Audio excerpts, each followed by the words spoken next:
Welcome to the Self-Publishing School podcast.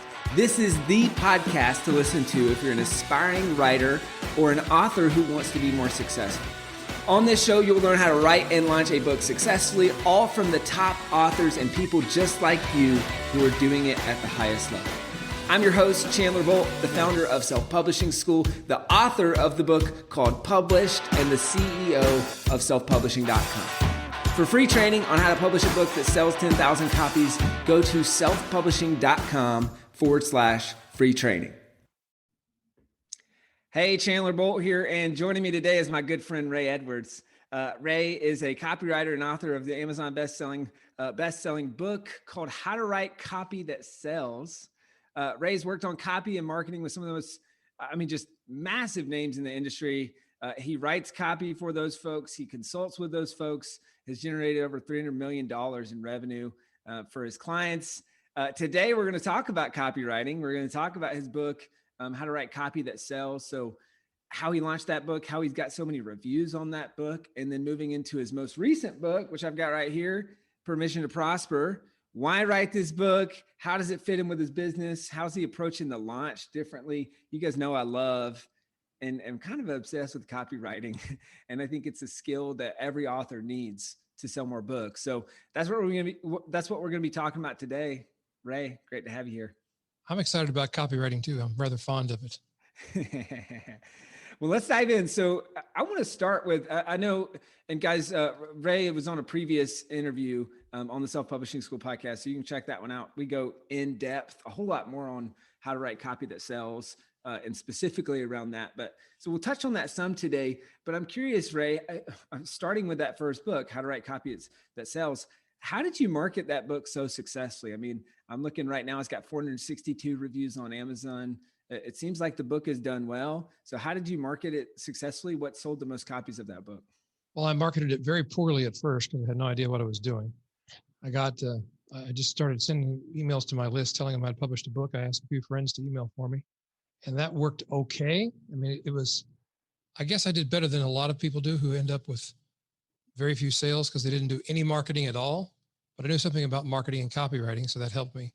But when it really started to take off, when we started offering the book for free, we did a free plus shipping offer. And we sent a backup campaign after they bought the book. They paid $7 for the book.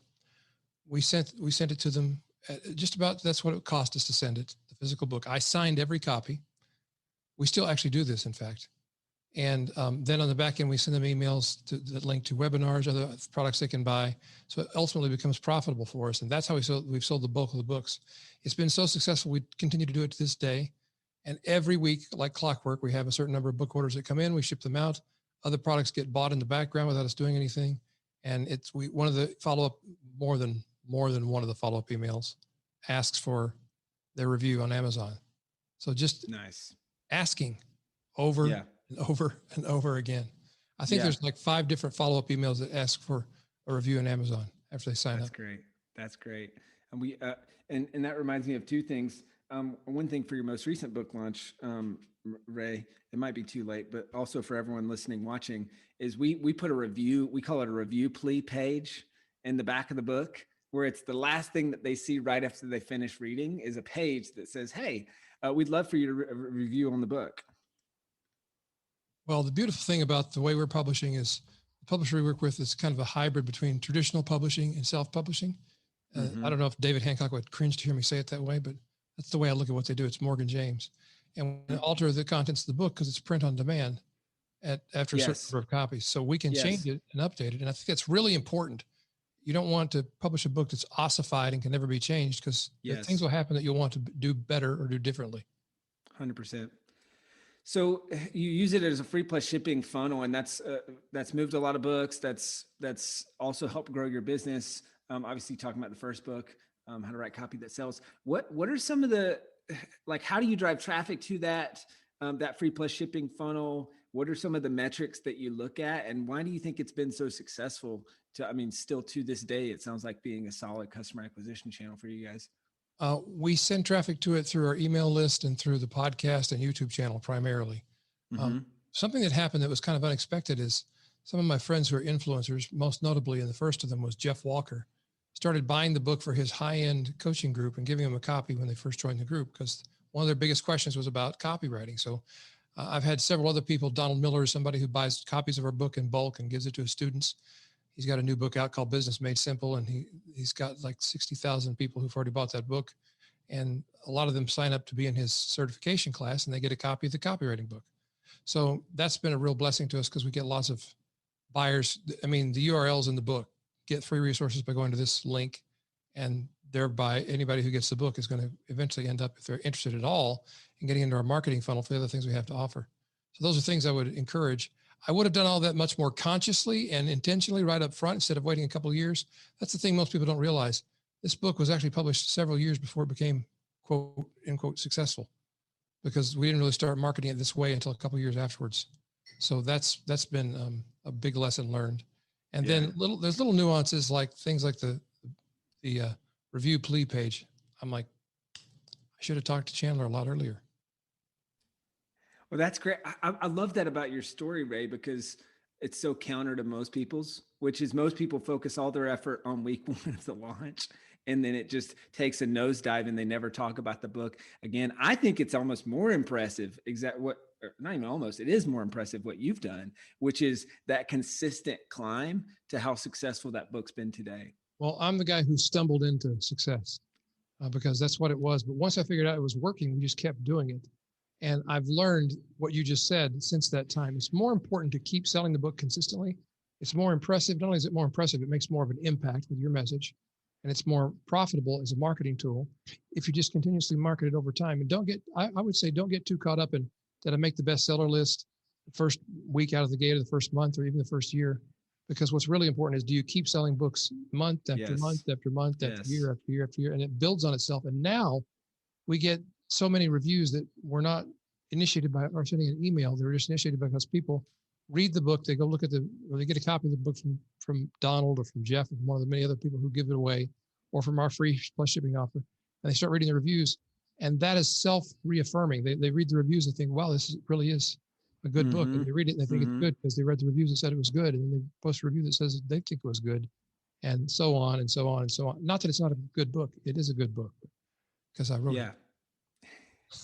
And you're a great copywriter. But and you're great at writing copy that sells. I really want to stress the importance of selling books continuously over time. This book has not made us millions of dollars directly from selling the book, but it has made us millions of dollars indirectly from what we sell after we sell the book.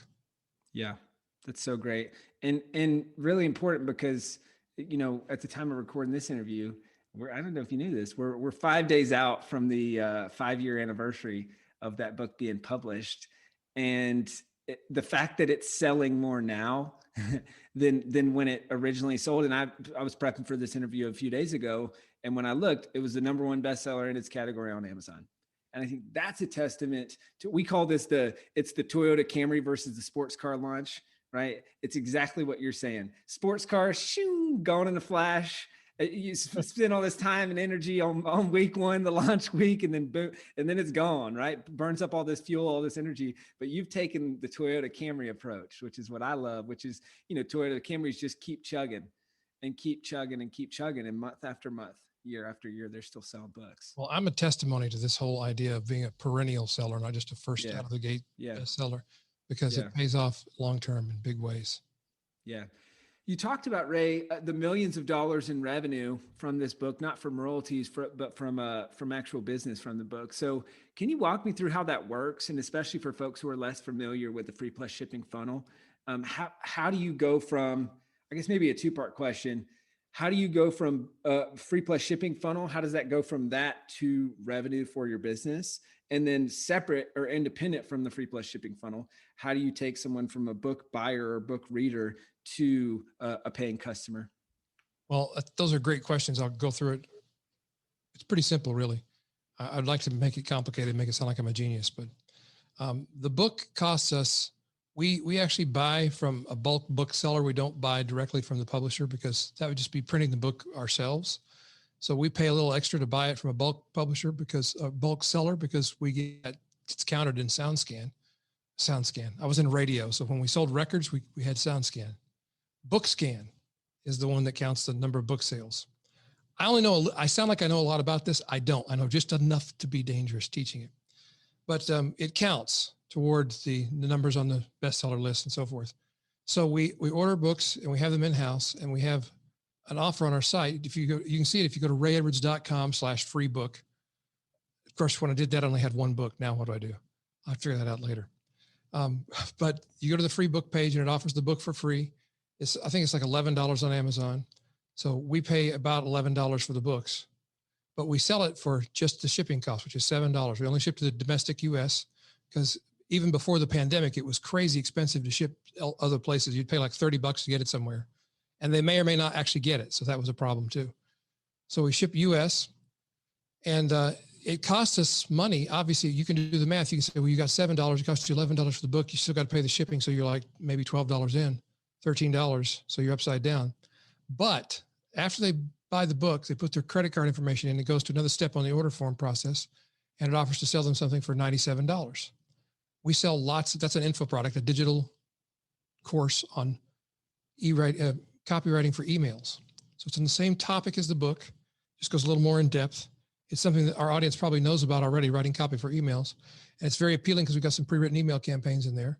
So we sell lots of those copies, and that pays for our advertising to get the book page out in front of people, and it pays for our shipping costs. We just about break even. Some months we're upside down. Some months we make a few bucks, but that's not where we make the most of the money, because the next step in the selling process is we offer them our copywriting course, which is $2,000. So we have a 3 video series that we send them to, like a product launch formula kind of launch. We also have been testing an automated webinar approach, which is just one step. You watch a webinar for about 60 minutes. It sells the copywriting course. And they're about 50-50 in terms of which one sells more. But ultimately what happens that has made us the most money is people stay on our list after that, and many of them end up in one of our mastermind groups or our coaching groups, which is another $1,000, $2,000 investment. So one way or another, we get about free book buyers, probably 15 to 20% of them end up spending $15,000 to $20,000 with us eventually. Oh, wow. That's awesome. And I love 2 things I really want to key in on there. One is the not shipping internationally. I just got asked this by a student on Monday. About we got slayed on that at first. We shipped it everywhere. Yes. I was like, Brendan Bouchard does it. We'll do it too. Yeah. No, do not do that. Yeah. Well, and then you also realize, right? Stephen Covey, Begin with the End in Mind. You realize that the majority of your product purchasers are international as well, except for maybe a few. So you're paying all this money to ship a book to a customer that isn't Begin with the End in Mind, isn't the reason you're setting up this funnel, which is to self-liquidate on the back end. And Correct. So it's just such a small thing, but you're going to save yourself a ton of money, a ton of headache, and it'll be a more profitable funnel. Yeah, because 90% of those larger ticket buyers are US, domestic US. Yeah. 10% are UK, Australia. Yep. A few in maybe Hong Kong. Canada. Yeah. Canada. Yeah. Some Canadians are nice. Yeah. I love Canadians. So that was one thing I wanted to key on. The second thing was just how powerful it is to have an email list of buyers, not just subscribers. And that's what you're doing when you have a free plus shipping funnel, because everyone who comes through that funnel, unless they're abandoned cart, obviously, but everyone who truly comes through the funnel and purchases the book, they are now a paying customer, and people who pay attention, and they're on your email list. And like you said, 15 to 20% of those folks end up a lot of times going for the higher ticket kind of offer that you guys have. Yeah. And something that I would add to this is, along the way, I've gotten distracted. Somebody comes up with a new strategy, and I think, well, we've been doing the free book thing for long enough now. We'll do something else. So we switched and did something else. And something else has never paid off as well as the free book funnel. And the one mistake I did not make is I never took the page down. I always just left it up in the background. So even when we weren't talking about it, I realized, why are we still getting traffic to this offer?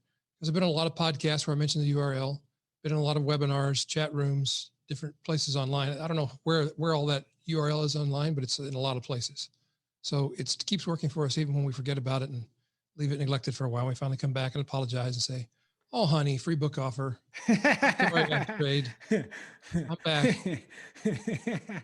It's like, it reminds me of the classic quote is you get tired of your own marketing way before your audience does. And so as a business owner, you want to switch it up, but it still works. So if it works, it's like where I come from. If it ain't broke, why fix it? Absolutely. I mean, we in the marketing world want to say, well, free book offer, tell me something new. No, just tell me something that works and remind me to keep Yes. doing the thing that works because it Yes. still works. Amen. Preach it. So I want to switch gears a little bit.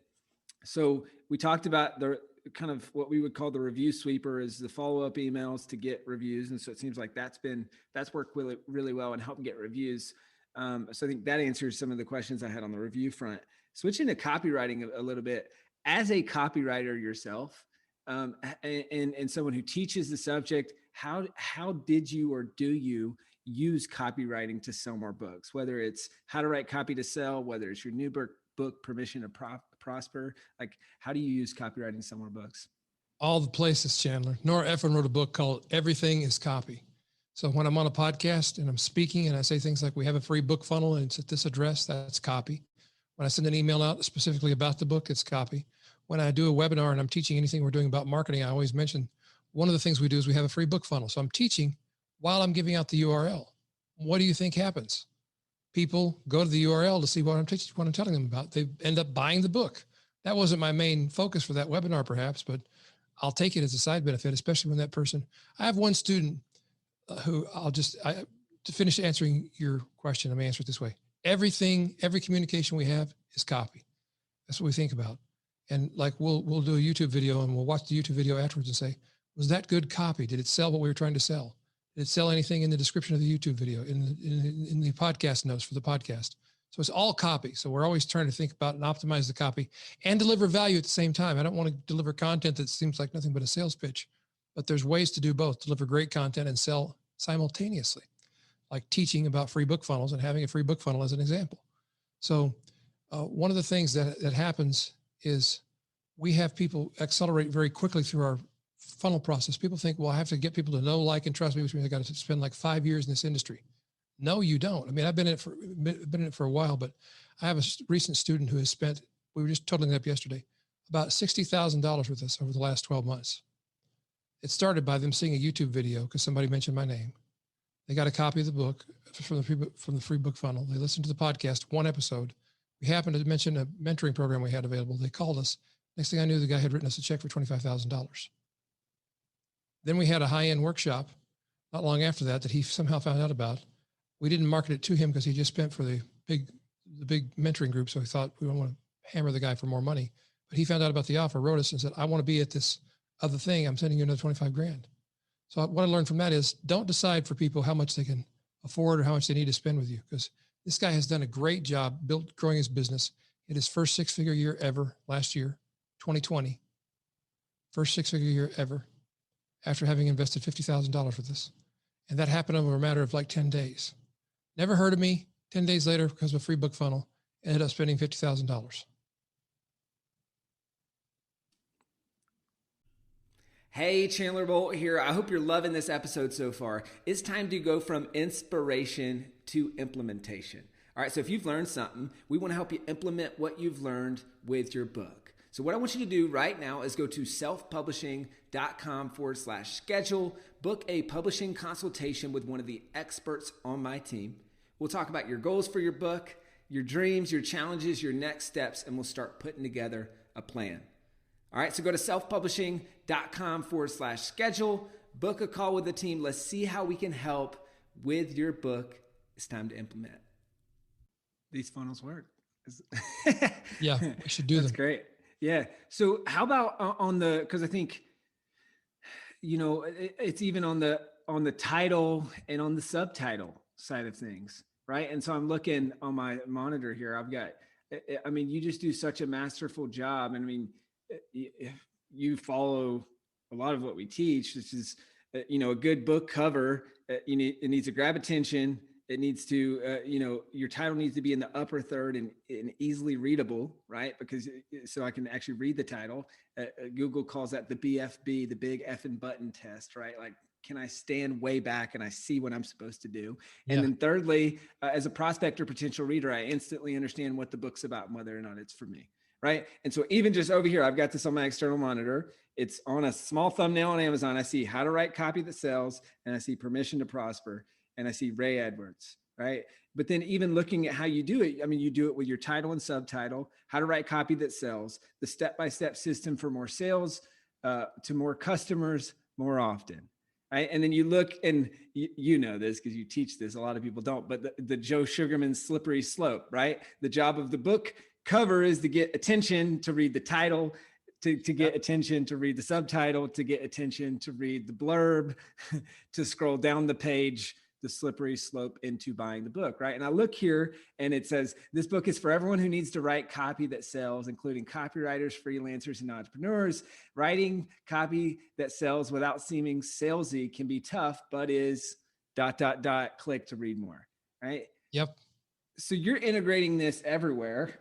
Now, chapter How do you titles, do that? How do you do that? And chapter titles, where else does it play out? And how do you do that? well, I do it by consciously thinking about it, by remembering what you just said. The job of the title is to get people to stop and read the subtitle. Job of the subtitle is to get people to read the back of the book. The job of the back of the book is to sell them on reading the table of contents. And the table of contents job is to get them to say, I got to have this book. And then in the back of the book, or actually in the front of the book, is my philosophy nowadays. You should have a way for them to engage with you, get on your list, get involved, get more out of the book. Like I think having a video course to go along with your book, this would have been a great idea for Permission to Prosper, but I didn't have it until after we did this initial launch. But again, we're going to revise the book and make it so in the next edition. So you can always innovate and just get something done now, but be thinking about how can I make this process better? And it's not just about selling, but it is about selling. I want to make sure I'm not shy about that. It is about selling, but it's not only about selling. It's about selling so that I make a profit, and it's about selling so that my reader gets more out of the book. Because they get more out of the book if they have a mini course they can sign up for, if they get more engagement with the material in the book, if they learn more deeply from the book, they get into more learning available from you as the teacher, and it enriches their life and gets them more of what they wanted the book for to begin with. So we're selling them on themselves as well. And like, yes, you can get what you wanted out of this book, but you can get so much more. So it's, when I say everything is copy, I mean everything, including the entire book. And people get confused. They're like, so you wrote a crappy book that's a sales letter for something else? No. I wrote a great book that helps people do what it promises. And it also serves to sell them on the idea that there's more where this came from. There's more to learn. There's deeper to go. That doesn't hurt people. That helps people. It serves them. And that's, we have a page where we sell our copywriting program. And the most successful headline we've ever had for that page is stop selling and start serving. I didn't expect that as a copywriter. I thought some more hard hitting, how to sell so much money, your greed glands will swell beyond a healthy size. Like, testosterone induced headlines, John Carlton style, punch them in the throat kind of headline. But that's what I really believe is that if you have something that's of value and you sell it enthusiastically and powerfully, you're serving people by getting them to take advantage of something they need to do in their life. So who are you to take two steps back and just kind of sheepishly say, well, you wouldn't want to buy my book, would you? Because it's not great. It's okay, but maybe you want to buy a copy. Now, if you got something you believe in, you step up to the curb and you say, look, Mr., Mrs., this can help you in so many ways. Let me show you. Let's talk. Let's make sure. I don't want somebody to buy something from me if it doesn't work. If it doesn't work for them. But I'm convinced that what I have works for enough people that I can be very enthusiastic about writing the copy that's on the front page, the back page, the table of contents. That table of contents thing is something I learned from Ted Nicholas, actually. And it served me well. I think about it every time I'm involved with a book project. And I actually cringe now when I look, because I always see something I could do better. If I look at the table of contents, I'm like, oh, maybe I should have worded it this way. We should split test that. Yeah, I'm looking at your tables of contents right now for Permission to Prosper.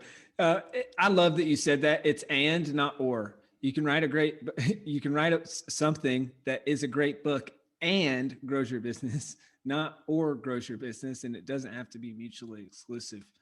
Let's talk about Permission to Prosper. So why write this book? You have at a glance, right? You have how to write copy that sells, squarely in the demographic of what you do, serve your customers, all those things.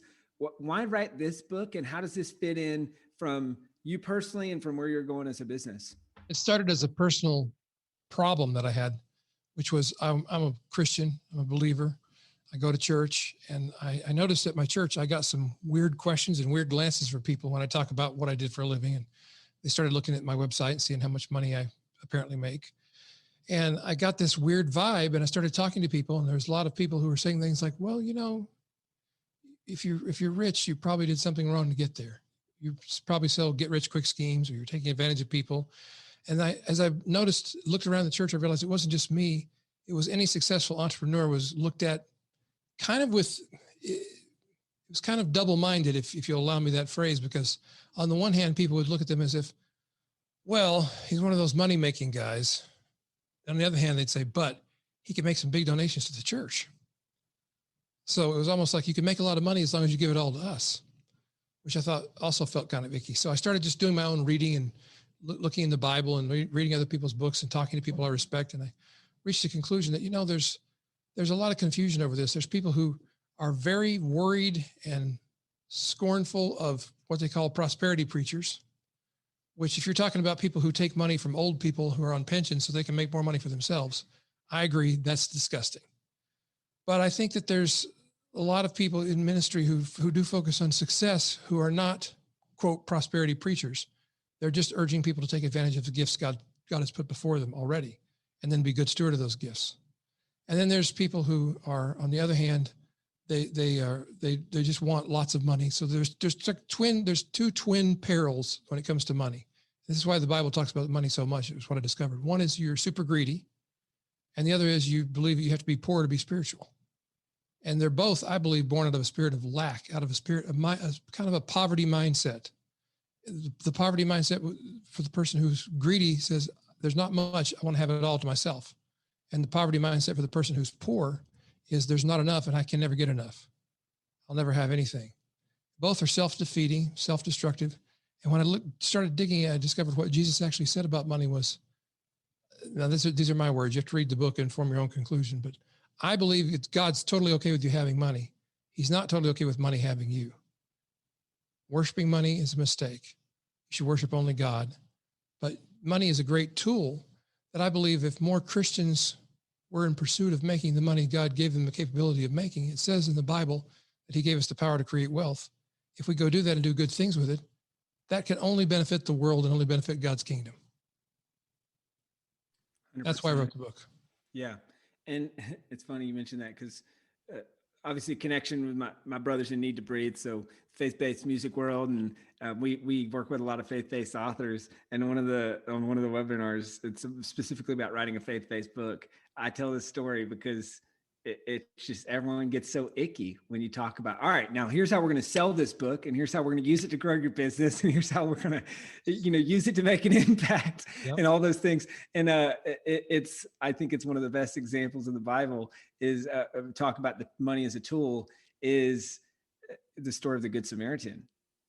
Right. And, yeah. and people tell the story about the Good Samaritan and they forget that one part where the Good Samaritan, finds the guy on the side of the road, takes him to the inn and pays for him and says, I hope this is enough. And if it's not, when I come back, I'll pay you the difference. And he couldn't have done that if he hadn't made money. Yeah. And if he didn't have money to do that and using it as a tool to make an impact. And so it's not a bad thing. It is a vehicle. You talk about, Ray, this started from a personal pain point, scratch your own itch, whatever you want to call it. Is this kind of a personal side thing that's like, doesn't relate to your business? Does this relate to your business? Like, how does this fit in with kind of your goals and how you want to grow? It totally relates to my business because during that quest, I was asking myself, is it okay for me to teach people how to make money? I mean, I really had that question. I want to make sure it's okay because if it's not, I'm not going to do it.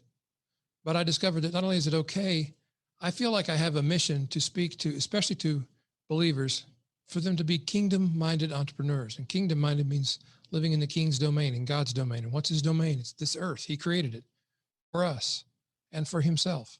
So I want us to be good servants and be as productive as we can be. He told us in the garden, be fruitful and multiply. That was before there was a curse, by the way. That wasn't part of the curse. That was the blessing. That was the assignment. Here's the planet. Be fruitful and multiply. And that doesn't just mean have kids. I mean, there's that part, which is, very pleasant, at least in the beginning. And then it becomes a little challenging later on, but it's still very pleasant.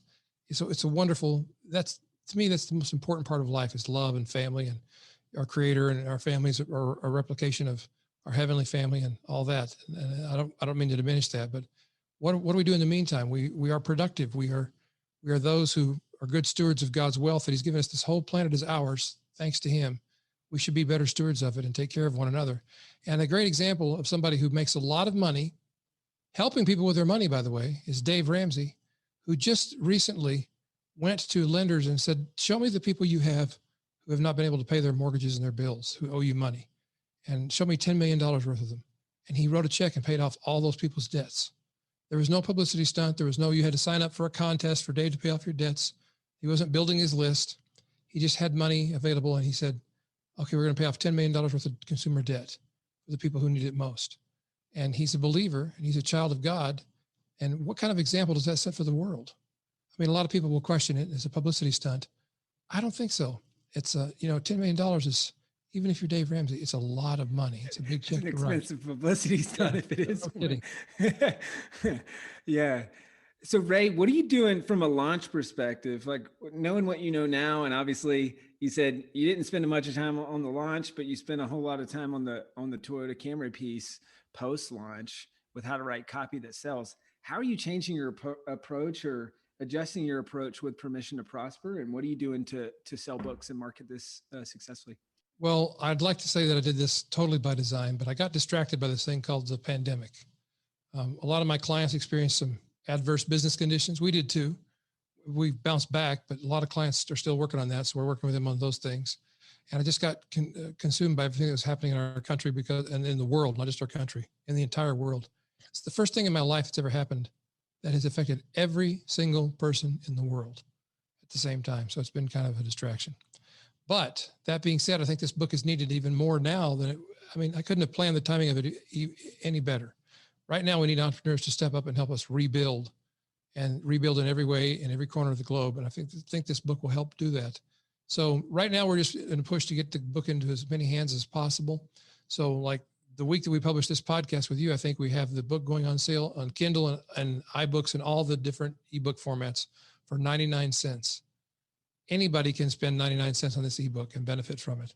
And then later we're going to go into the same model we've used for the copywriting book. We're going to have a free plus shipping model, and we're going to do the same thing and not worry about, I've got a plan to try to get on the Wall Street Journal list and the USA Today list. And we may or may not do that. I think we're going to, but that's not the important thing to me. The important thing to me is this same long-term approach, having a perennial seller instead of just a one-time bestseller. There's lots of one-time bestsellers that you never hear of again. There's not that many books that just keep selling year after year after year after year. And look, this is a book that handles a very sensitive subject. And since I wrote it, my views on some parts of it have changed like 3 or 4 times. So I've all those revisions have made it into the manuscript that's published today, but I'm going to have people confront me on things in the book and I'm going to rethink some of it. I'm sure I'll refine my thinking about it because I'm not the author of life. I'm just the author of this book and I'm fallible. So I probably didn't get everything perfect in the book. So I'll have a chance to revise it over the years, especially if I think of it as not a one-time thing, but as a lifetime pursuit. I think this is the mission that God designed me for at this stage in my life. So I plan on continuing along with it until I step into the next one. That's awesome. If you think about Ray, you said you're taking the long-term approach with this book. What would you say for people listening or watching to this or watching this? What would you say are the 2 or 3 things that you're focused on as part of that long-term approach? Like, hey, I'm going to do these 1, 2, or 3 things, and this is how we're going to long-term keep selling books. Great question. Setting up a system that continuously sells books for us, even if we're not working the system for some reason or other. So, one of the greatest things we did, as I said earlier, was set up the free plus shipping funnel for the copywriting book and just leave it there. Even when we forgot about it, book orders would come in. My manager would be like, did you do some kind of promotion? No, we got a bunch of book orders this week. Somebody mentioned it on their podcast. Somebody wrote a review of it and posted it on Amazon, all without us thinking about it, just because it was there working for us in the background. So it really is like a silent salesman in a lot of ways. So getting that funnel up and leaving it up. And this time we're going to have we got the domain permissiontoprosper.com. I actually did that before I chose the title to make sure I had the domain to go with the title. I didn't want to pay $1,000 for it or some crazy outrageous fee from a domain squatter. I just got it before they had any idea they needed to squat on the domain. So I got it for $8 and we'll be able to have a free book funnel set up there, and that'll keep chugging along and then keep making the book better, keep refining it, doing new additions, adding material, adding digital assets that enhance the book. Like we're working on a workbook for church study groups to use. building a community around it, thinking of the book as a movement, not just as a book and not just as something we market, but as a movement. And so I'm going to be doing a lot of speaking. I'm convinced we'll get to go out into the world and speak again at some point. So all the things, speaking, podcasts, webinars, revisions of the book, follow-up email marketing. And I guess what I would say to anybody who's on the cusp of thinking about a book and whether they can do this or not, you can definitely do it. You don't have to worry about becoming a bestseller overnight or anything like that, but I would say get your book done. That'd be the first thing, and get it out there. Yeah. Mine's not perfect. I look at it and I think, oh, I wish I could rewrite this part and that part because I don't like the way I worded it, but it's going to be helping people. It already is. I mean, some of the people who reviewed the book early that I asked if they would read it, and if they liked it, would they say something nice about it? And if they didn't, would they tell me what was wrong with it? Many of them were very moved by the book. And I thought, okay, we need to get this out here. I can make it perfect later. Right now, I just need to get it out there. That's great. So many great tips there. And I love the creating the study guide material, because especially for any faith-based book that sells into a church audience, I mean, it's a way to turn one book sale into 30 book sales. So we talked about like your viral coefficient. Mike Todd just did this masterfully with his relationship goals book. And he had, I mean, this is from a pastor's perspective. So he had a relationship goals series. He had a relationship goals book that launched in tandem with that series, and then had a study curriculum. And so there were so many people that I knew that were in these 10 and 20 person groups, reading the book, going through the study material. And I mean, it's how you turn one book into 5 more copies, 10 more copies, 30 more copies, and increase that viral coefficient. So it's just so smart. I love that. Hey, Ray, couple final questions for you. First one being, knowing what you know now, what would you say to Ray from six years ago, pre-book one, or however long that was, and all the other Rays that are out there that are kind of about to go on this journey of writing and publishing their first book? What advice would you have for those folks knowing what you know now? Well, the first thing I would say is this is bigger than you think it is, and it will live as long as you let it live. So the sooner you get the thing done and get it published, the better. You can always make it better. You can always make your marketing process better. And the second thing I would say is, maybe you've already published a book and you just think, well, now I got to publish a new one because I published that one 2 years ago. It's never too late to serve a good book well. I just pretend it's new. That's something I've learned. Several friends of mine have relaunched books they wrote 5 years ago, and they have more status now. They have a bigger now. They have more influence now. They've sold maybe hundreds of copies, maybe only dozens of copies, but now they have a book launch in the thousands because they could do it better. They had more knowledge. They had more capital, more resources, whatever the case may be. You can always iterate on that, launch and relaunch. It's never too late, as long as it's not like super dated material. Like, you know, if it was about how to build a good channel on Blab, it might be too late for that, but it's a social network nobody remembers. So I just think it's never too late for a good book. And then when you write your next book, just stay committed to it. Realize it's a long-term project. Like you said, we're coming up on 5 years on the copywriting book, and it's still growing. It's number 1 in category this week. So yeah. Who would have guessed? Not me. Yeah. That's awesome. I love that approach, Ray. Hey, this has been amazing. Super helpful, very practical, very inspiring. Ray, where can people go to find out more about you, to grab their copy of Permission to Prosper and to support what you're doing?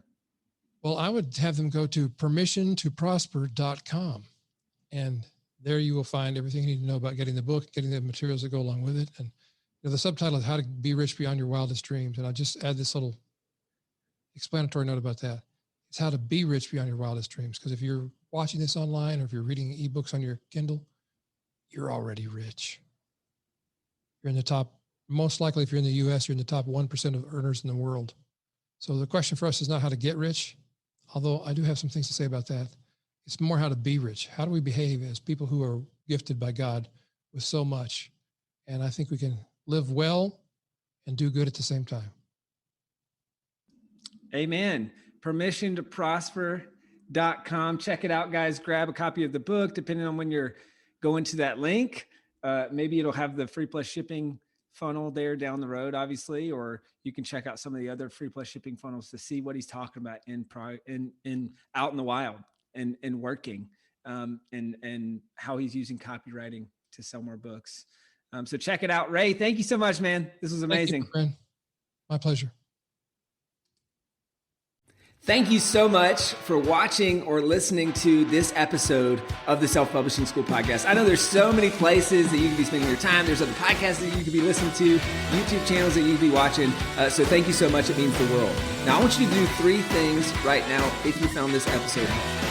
All right, number 1, I don't know if you know this, but we've got a YouTube channel. It's a companion channel to this podcast. All the video versions of the episode are on the YouTube channel. So number 1, subscribe to the YouTube channel. Number 2, if you're listening to this podcast wherever, whether this is Spotify, Apple Podcasts, number 2, I want you to subscribe to this podcast right now so you don't miss a future episode. And then number 3, this is probably the most important, leave a review on the podcast. All right, reviews are super important and help this podcast get discovered by other people. So number 3, leave a review on the podcast. Thank you so much. I'll see you in the next episode. If you're on the fence about scheduling a publishing consultation call with my team, maybe you're not quite ready for that, I've got some free training that I think will be really helpful for you. All right, all you have to do is go to register to sign up. Go to selfpublishing.com/free training. When you do, you're also going to get a free digital copy of my new book published. And on that training, you're going to learn the next steps, so how to implement with your book. So how to write, how to publish, how to launch successfully. So go to register right now at selfpublishing.com/free training. I'll see you there.